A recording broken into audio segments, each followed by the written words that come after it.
Boy, that really varies on home to home. I've been in some homes where I go, boy, it was time to replace those windows 10 years ago. And I've been in some homes where I go, you could probably go a couple more years without it.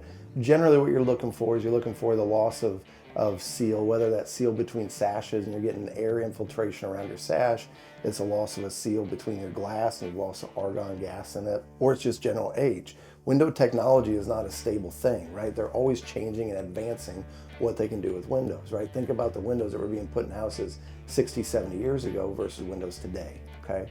So whenever you're looking at your window and you're going, boy, I can see daylight around the edges, and hey, whenever I stand in front of it and the wind's blowing, I can feel it.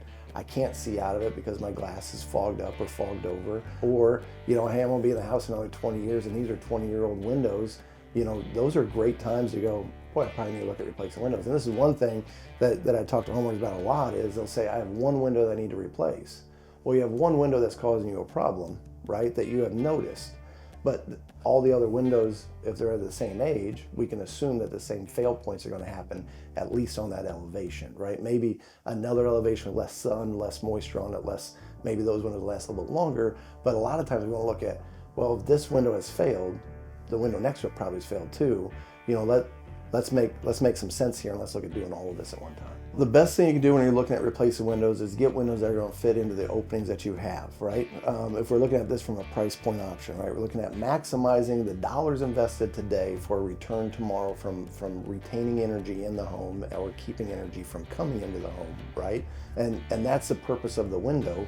Well, you can make that window job cost quite a bit more if in the process you're changing every opening size, right? You're getting into the drywall, the insulation, the exterior finishes, and all that. The first thing is aesthetics. Well, if we can stay within the created opening, then we absolutely, you know, it's not uncommon for me to take out 3 windows and put in one big fixed picture window, right? As long as they're all connected, all in the same hole, same header, same opening, great. You know, I can make that make sense financially for most homeowners. Changing style of window, go from a double hung to a casement, or you know, from a fixed to a double hung or whatever it might be.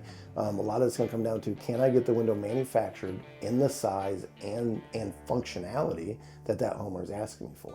I did just finish a job. Every single window in that job was a double hung window. And that entire home was a double hung window.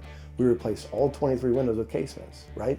And it was a great thing. It was the best thing for the homeowner. It was the best thing for the home. It was a great thing to do there. But it's tough to answer because it's going to vary depending on what home I'm in and what needs it is I'm trying to address. What I generally find is homeowners want their homes to be taken care of, and they want somebody they can trust to take care of that home.